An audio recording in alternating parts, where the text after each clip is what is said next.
¿Cómo están? Le habla su hermano Roquel. Estamos, como todos, aquí en casa por el coronavirus. Y entonces es una oportunidad, porque como sabemos, se están celebrando las misas vía web y no podemos llegar a los templos. Y nos han pedido que nos quedemos en casa, en oración, en formación, vivir la iglesia doméstica. También ya nos anunciaron, por lo menos aquí en Panamá, de que la Semana Santa queda suspendidas todas las actividades litúrgicas de manera pública. Se van a celebrar privadamente y se va a transmitir por la web para que todos podamos participar. Pero en medio de esto, importante, como nos hablaban de vivir la Semana Santa, vivir la Cuaresma, y también para los que no lo hacían, tener una oportunidad para tener un encuentro con el Señor. Y efectivamente, una de esas cosas importantes que podemos hacer durante este tiempo que estamos en cuarentena es conocer la palabra de Dios, leerla. En el video anterior hicimos una breve introducción sobre la Biblia, sobre la palabra de Dios.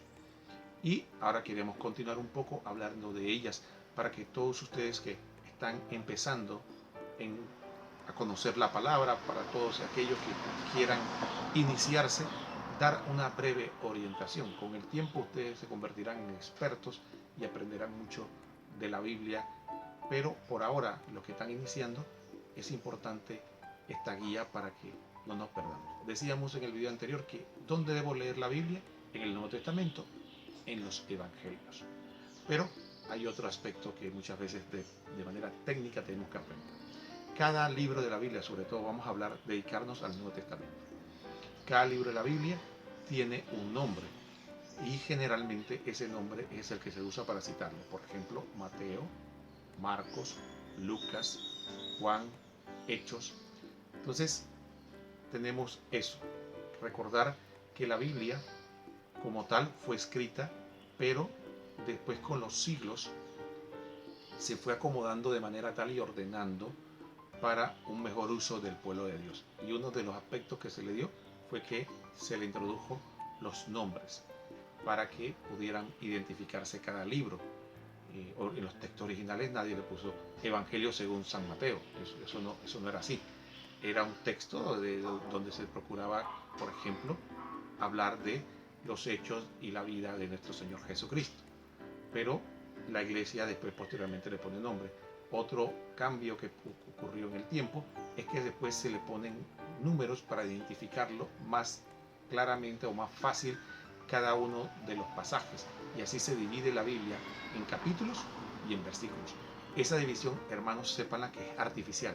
Eso no es parte del texto original y por lo tanto ni siquiera se considera inspirado. Es una facilidad para poder dividirla, y es importante saberlo porque a veces hay gente que le pone mucha importancia a eso de los capítulos y versículos, y tiene que tener claro de que uno tiene que tener una lectura continua de la Biblia.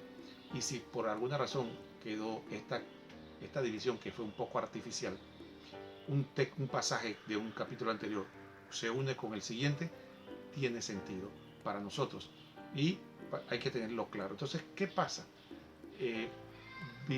Volviendo al tema, yo para citar una Biblia, citar un texto bíblico, perdón, ¿qué vamos a encontrar? Bueno, yo tengo que, por ejemplo, decir Mateo capítulo 16, versículo 18.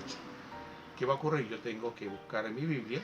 Generalmente vamos en la Biblia, en las primeras partes, van a encontrar una parte donde encontramos las abreviaturas, como estas. Unas abreviaturas. ¿Por qué? Porque no se escribe el libro. Por ejemplo, Mateo es MT, Marcos es MC, Lucas es LC. Entonces, ya sabe que cuando ve MT, con el tiempo se lo va a aprender, es Mateo. Después va a escribir un número grande que significa el capítulo. Entonces sería Mateo 16, un número grande. Después se le pone una coma y se separa el versículo 18. Entonces ahí MT 16,18 significa Evangelio según San Mateo, capítulo 16, versículo 18. Habrá momentos donde usted va a encontrar MT 16, 18-20. ¿Qué significa esto? Evangelio según San Mateo, capítulo 16, versículos del 18 al 20. O habrá citas donde en vez de un guión van a poner un punto. Mateo 16, 18.20. ¿Qué significa esto? Que está citando el Evangelio según San Mateo, el capítulo 16, versículos 18 y el 20.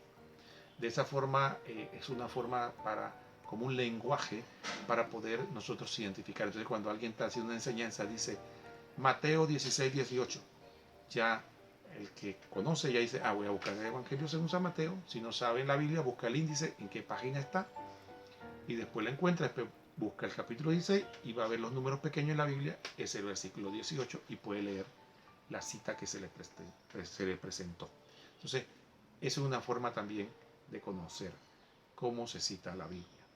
Ahora, otra cosa importante, además del modo como se cita la Biblia, los capítulos y versículos, otro aspecto importante de la lectura de la Biblia es que en la mayoría de las Biblias serias, católicas, generalmente tienen una introducción al libro que no podemos pasar por alto. ¿Por qué?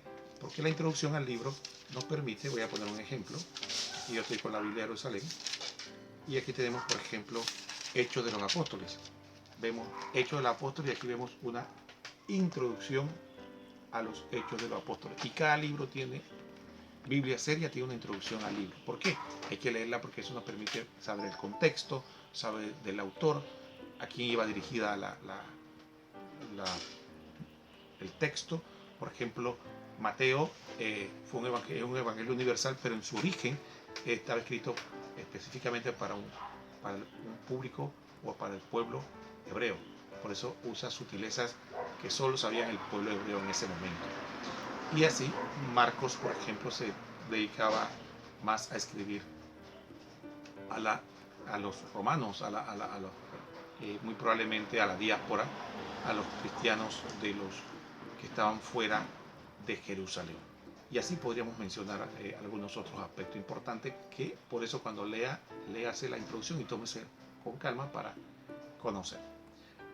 Finalmente quiero comentarles de que tenemos que en otro video vamos a comentar un poco más acerca de un aspecto que también debe saber cuando empieza a leer la Biblia, que es el aspecto de cómo llegó a nosotros. Obviamente no vamos a hacer una historia de eso, pero un resumen para que veamos su origen y eso nos permite a nosotros conocer mejor este libro maravilloso que la Iglesia nos invita a que leamos y meditemos. Un último consejo. Cuando lea la Biblia, siempre recuerde dos cosas. Primero, pedirle al Espíritu Santo que le ayude para poder comprenderla. Y segundo, su lectura tiene que ser